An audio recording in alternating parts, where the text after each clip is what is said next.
नमस्कार शैलेश, बहुत बहुत शुक्रिया आज हमसे बात करने के लिए। यहाँ ईटी नाउ स्वदेश पे आपका स्वागत है।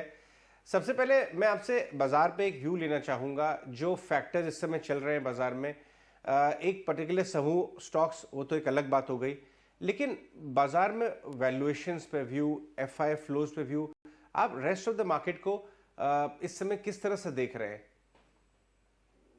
See, पिछले 15-16 महीने से बाजार करेक्ट हो रहा है या फ्लैट रहा है। और जो एक्सेसेस बाजार में है वो धीरे धीरे कम हो रहे हैं। अगर अभी आप देखेंगे कि तीन बड़े सेगमेंट जैसा कि यूरोप, यूएस और चाइना, ये तीनों का worst time in terms of growth चल रहा है। सो 12 महीने आगे अगर आप देखेंगे तो ये तीनों में डेफिनेटली यहाँ से इम्प्रूवमेंट रहेगा। वो एक फैक्टर है जो हमारे अर्निंग्स को सपोर्ट करेगा। और इंडिया के अर्निंग्स भी एक रिबाउंड के बाद थोड़ा स्लो चल रहे हैं। अभी अगले एक आध दो क्वार्टर और स्लो रह सकते हैं। सो अगर आप नियर टर्म देखेंगे बाजार में तो इमीडिएटली रिटर्न की अपॉर्चुनिटीज कम है, but normally as an investor 3 से 5 साल अगर आप देखते हैं तो यहाँ से इम्प्रूवमेंट ही रहेगा from a global earning view. यहाँ पे इम्प्रूवमेंट रहेगा from Indian economic activity picking up एक दो क्वार्टर के बाद। एंड उस हिसाब से अगर आप बाजार को देखते हैं from medium term point of view, आपको आउटलुक इंप्रूविंग यहाँ से होता रहेगा। जी, ये बात आपने सही कही कि पिछले कुछ क्वार्टर्स में एक्चुअली इंडिया पूरे वर्ल्ड को आउट परफॉर्म करता आया है।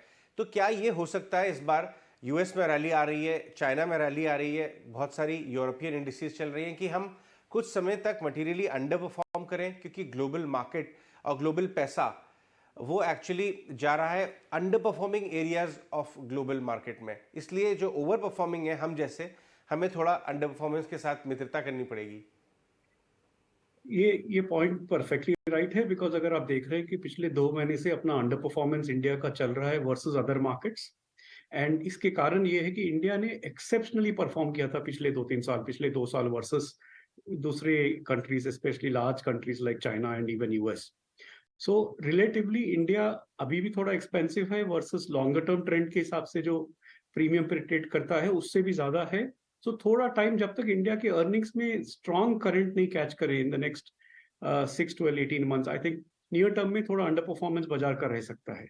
बट आप रिलेटिवली देखिए कि इट्स ऑलवेज गुड इन्वेस्टर के लिए कि जब अंडर परफॉर्मेंस आती है किसी स्पेस में, किसी कंट्री में, किसी सेक्टर में, वहीं पर वैल्यू क्रिएशन होता है। सो आई थिंक ये अपॉर्चुनिटी है from a 3-4 year point of view के इन्वेस्टर पार्टिसिपेट करें रिलेटिव अंडर परफॉर्मेंस के लिए।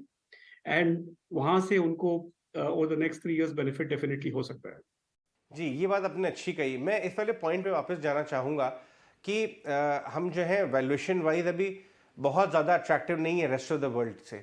हमारे वैल्यूएशन हमारे खुद 10 ईयर एवरेज से स्लाइटली या तो वहीं पे है या थोड़ा प्रीमियम है। इसके कंपैरिजन में, क्योंकि वैल्यूएशन के सामने हमें अर्निंग्स ग्रोथ भी रखनी पड़ती हैं, जिस तरह की अर्निंग्स ग्रोथ अभी क्वार्टरली नंबर्स में रिफ्लेक्ट हो रही है, आपको लगता है कि अर्निंग्स ग्रोथ की ट्रैजेक्टरी थोड़ी कर्व आउट हो जाएगी, टॉप आउट जाके कर्व नीचे आ रहा है, तो इसलिए भी हमें ध्यान देना चाहिए और सिर्फ लॉन्ग टर्म के लिए इन्वेस्ट करना चाहिए, नियर टर्म परफॉर्मेंस पे प्रेशर रह सकता है?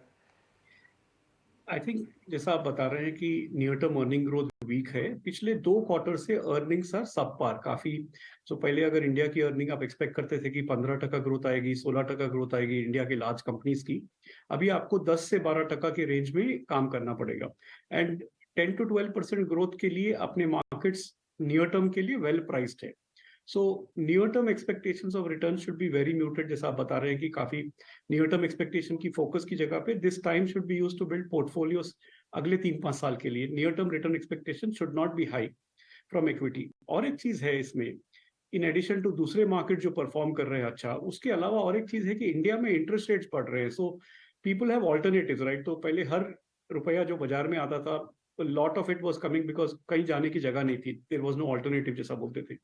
अभी आपके पास थोड़े ऑल्टरनेटिव्स है जहाँ पे थोड़ा पैसा डेट में जा सकता है, पीपल रिएलोकेट कर सकते हैं, बिकॉज वहाँ पे भी इंटरेस्ट रेट्स डिपॉजिट्स में 7 to 8% लोगों को मिलते हैं। सो इसके कारण भी नियर टर्म में आपको, अनलेस अर्निंग्स रिकवरी बहुत स्ट्रांग है, जो हमें लगता है 1-2 क्वार्टर लगेंगे उनके लिए, 2-3 क्वार्टर लग सकते हैं for strong recovery in earning, जैसा ग्लोबल मार्केट इंप्रूव होंगे, ग्लोबल डिमांड इंप्रूव होगा, तो वो टाइम तक नियर टर्म परफॉर्मेंस वीक रह सकता है। And I think investors should ये टाइम को पोर्टफोलियो क्रिएशन के लिए यूज करना चाहिए फॉर द नेक्स्ट 3-5 इयर्स।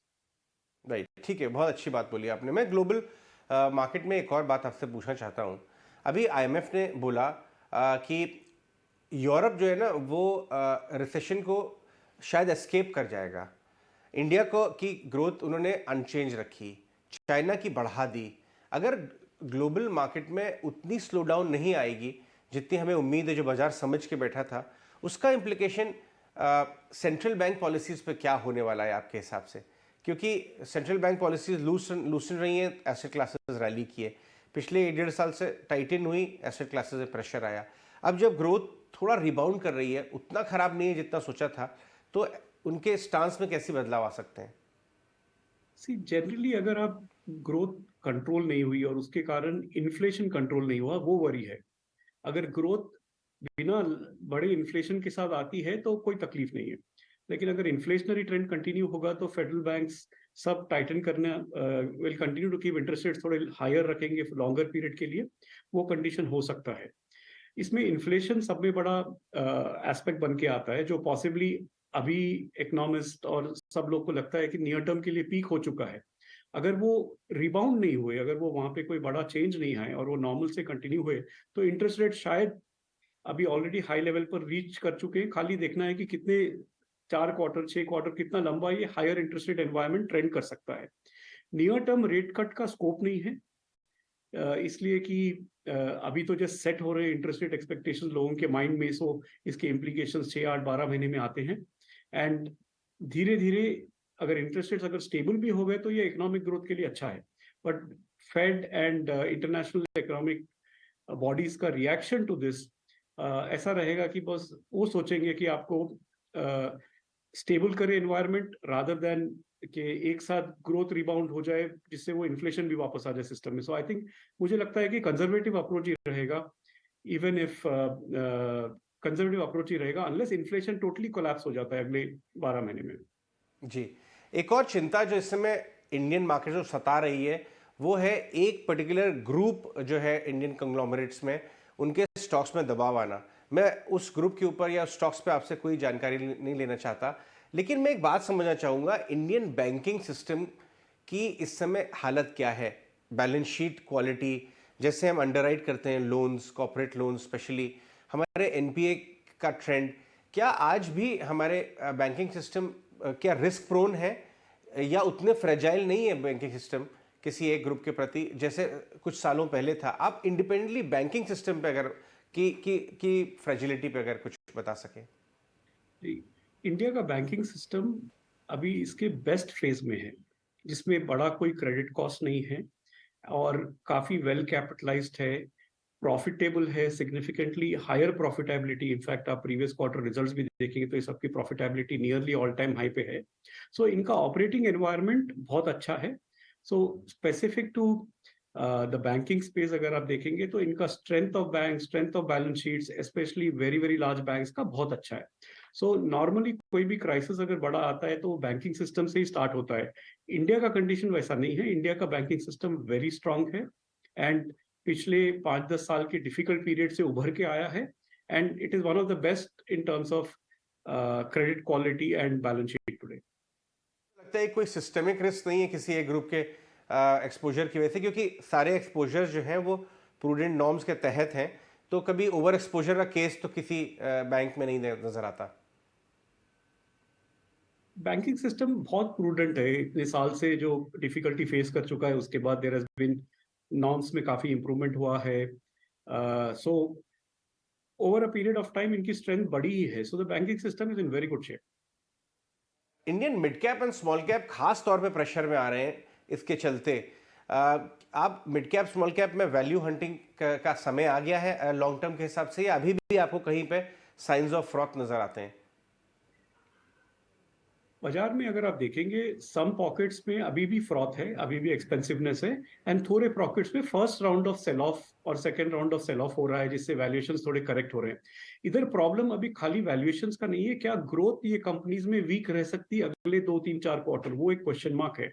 क्योंकि बहुत सारे कंपनीज एक्सपोर्ट डिपेंडेंट थे, बहुत सारे कंपनीज को वन ऑफ प्रॉफिट्स थे उनके प्रॉफिटेबिलिटी में in the last 1 to 2 years, because कहीं सप्लाई शॉर्टेज हो गया, कहीं कुछ सडनली डिमांड आ गया जिससे प्रॉफिटेबिलिटी जोर से बढ़ गई, प्राइसिंग में एडवांटेज मिल गया या कोविड लेड रिबाउंड का बेनिफिट मिल गया। सो हमें लास्ट ईयर के प्रॉफिट को बेस नहीं बनाना चाहिए टू अंडरस्टैंड व्हाट्स हैपनिंग।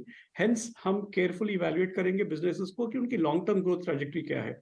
तो हमें लगता है कि we are for a lot of companies हम पीक प्रॉफिटेबिलिटी में बैठे हैं, इसलिए careful stock selection is possibly बहुत इंपॉर्टेंट है ये माहौल में। एंड इट्स नॉट कि mid cap or small cap, it is about good cap within all these companies which are well place to benefit from जहां से हम ठहरे हैं। तो पिछले साल के अर्निंग को बेस बना के अगर आप देखेंगे तो हमें लगता है कि ओवरऑल अर्निंग ग्रोथ बहुत म्यूटेड रहेगा अगले 2 से 3 क्वार्टर के लिए। शैलेश, आपने बड़ी शानदार बात बोली। कौन से ऐसे सेक्टर्स हैं जो अपने लॉन्ग टर्म एवरेज साइकिल में, अर्निंग साइकिल में पीक प्रॉफिटेबिलिटी के हिस्से में आ चुके हैं आपके हिसाब से? अगर आप देखेंगे पीक प्रॉफिट साइकिल में कोविड से डिसरप्टेड जो सेक्टर्स थे जिनमें बहुत ज्यादा रिबाउंड हुआ है, वो सेक्टर्स में काफी सिग्निफिकेंटली इंप्रूव हो गए प्रॉफिट्स। रिटेल सेक्टर में ओपनिंग अप के बाद बहुत सिग्निफिकेंट डिमांड आया, प्राइसिंग एबिलिटी आई, सो वहां पे प्रॉफिटेबिलिटी टेम्पररी के लिए ऑल टाइम हाई हो सकती है और पीक हो रही है। क्यूएसआर के लिए पीक प्रॉफिटेबिलिटी हम देख चुके हैं और देख रहे हैं बिकॉज एक साथ रिबाउंड आया है। ये सब में पूरा ऑपरेटिंग लिवरेज का बेनिफिट प्ले आउट हो चुका है। मेटल्स में पीक प्रॉफिटेबिलिटी आ चुकी है। सो ये सब स्पेसेस में पीक प्रॉफिटेबिलिटी हम देख चुके हैं। जहां पे हमें अपॉर्चुनिटी है और जहां पे हम नहीं देखे वो बहुत सारे जगह जैसे कंज्यूमर स्टेपल्स में है, उनका प्रॉफिटेबिलिटी इंप्रूवमेंट साइकिल अभी शायद स्टार्ट हुआ है। बैंक्स का प्रॉफिटेबिलिटी साइकिल लॉन्ग टर्म के लिए अभी और भी रह सकता है over a period of time. और तीसरा है इंजीनियरिंग एंड मैन्युफैक्चरिंग के लिए जो कंपनीज है, बिजनेसेस है, उनका प्रॉफिट साइकिल अगले 3-4 साल के लिए अच्छा रह सकता है। मैं इंजीनियरिंग और कैपिटल गुड्स के बारे में बात करूंगा क्योंकि इस बजट में इंजीनियरिंग और कैपिटल गुड्स स्पेस रिलेटेड बड़े बड़े अनाउंसमेंट हुए। रेलवे कैपेक्स बढ़ाया गया मैसिव तरीके से, ऑल टाइम हाई पे। ओवरऑल कैपेक्स टू जीडीपी बढ़ाया गया, एग्री कैपेक्स भी। बट इस स्पेस में हमेशा वैल्यूएशन के ऊपर क्वेश्चन मार्क बना रहा।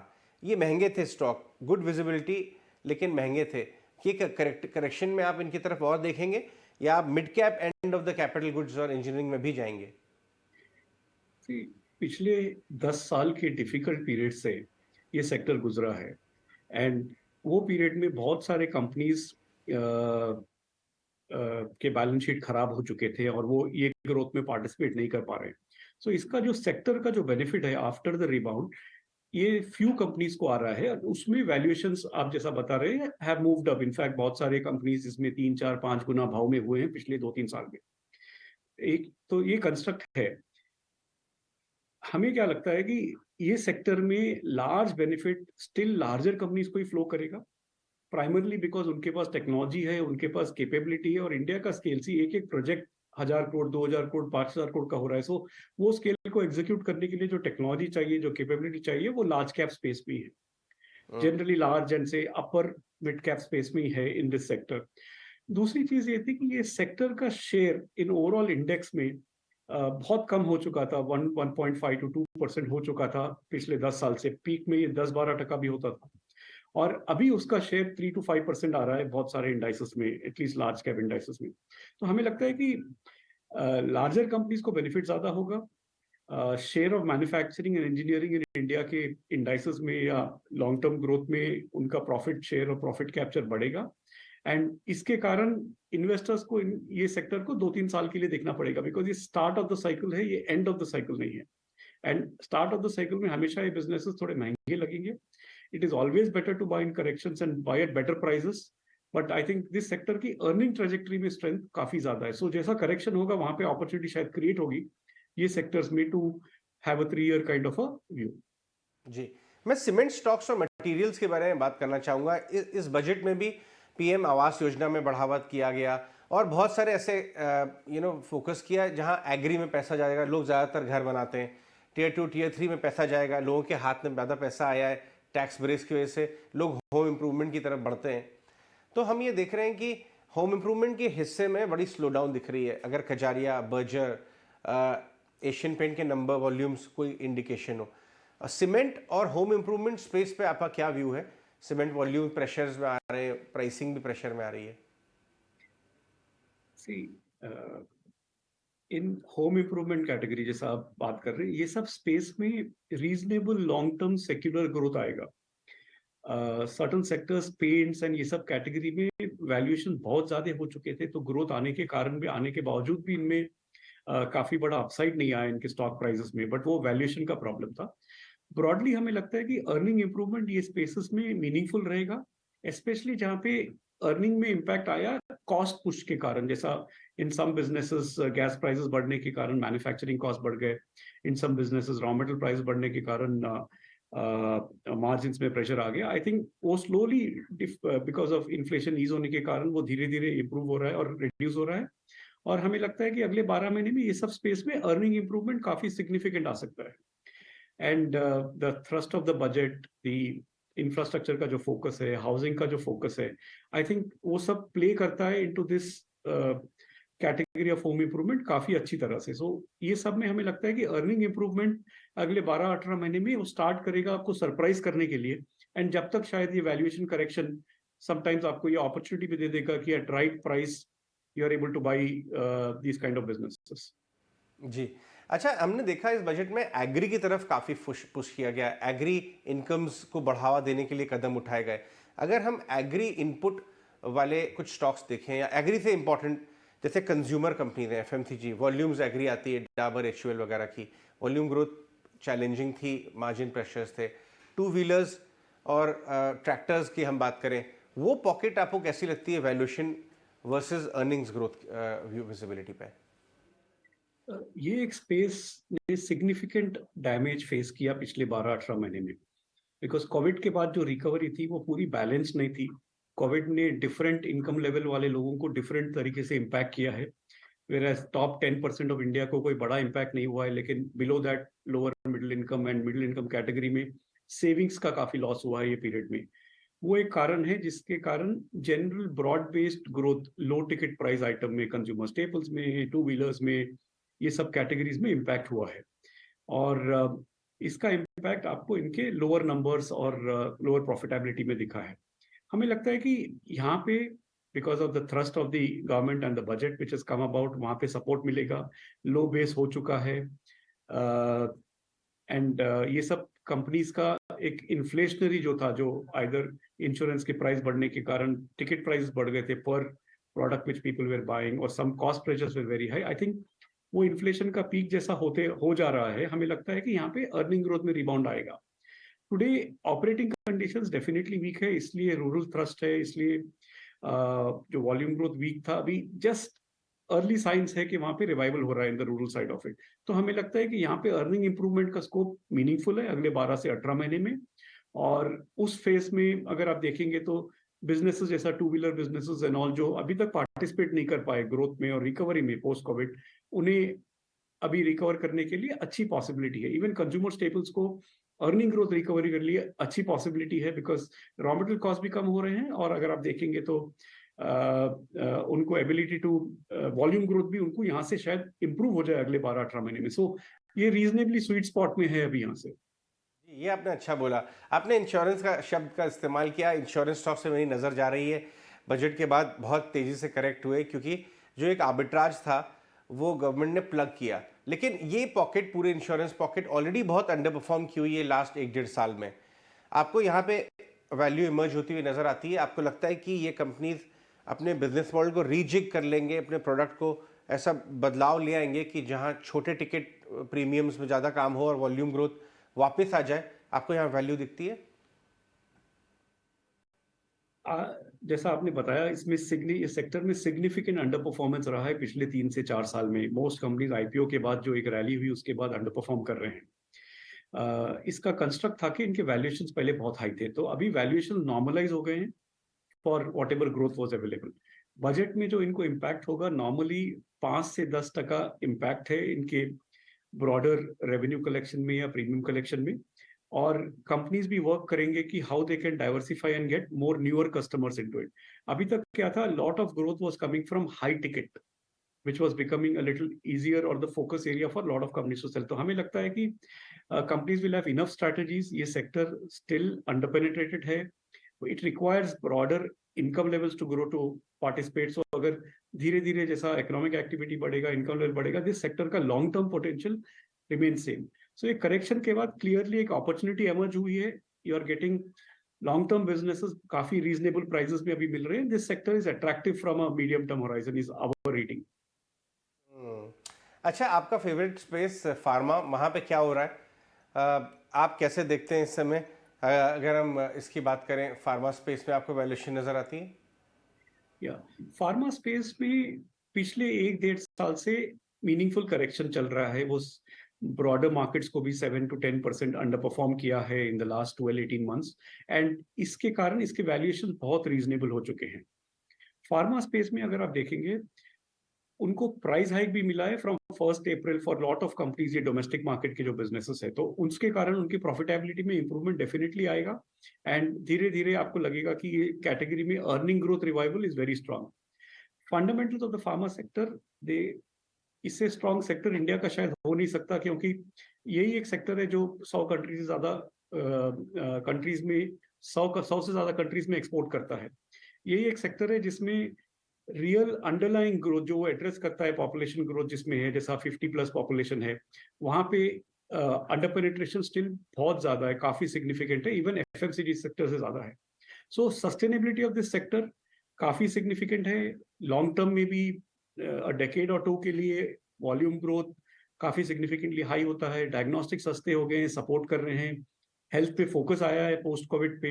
हेल्थ इंश्योरेंस स्टार्ट हो गया है वेरी सिग्निफिकेंटली ग्रो करने के लिए. तो अगर आप ये सब कंस्ट्रक्ट में देखेंगे तो this sector has all the appeal of the long term growth which is there, profitability में, ग्रोथ में, कंपिटेंसी, कैपेबिलिटी में. और उसके वैल्यूएशन पिछले 1-2 साल में नॉर्मलाइज हुए हैं, करेक्ट हुए हैं. सो ये दो कंस्ट्रक्ट के बीच में अगर आप देखेंगे, दिस सेक्टर की अपॉर्चुनिटी बहुत सिग्निफिकेंट है and valuations have become favourable. And any medium term investor के लिए it is a good opportunity. Right, Shailesh, बहुत बहुत शुक्रिया आज हमसे बात करने के लिए. आपसे पूरे मार्केट का लो डाउन, बजट का इम्पैक्ट और जो बाजार में इस समय नर्वसनेस और करेक्टिव फेज चल रहा है, उसको कैसे अप्रोच करना चाहिए और एनालाइज करना चाहिए, सब बताने के लिए हमारे व्यूअर्स को बहुत बहुत शुक्रिया आपका. धन्यवाद.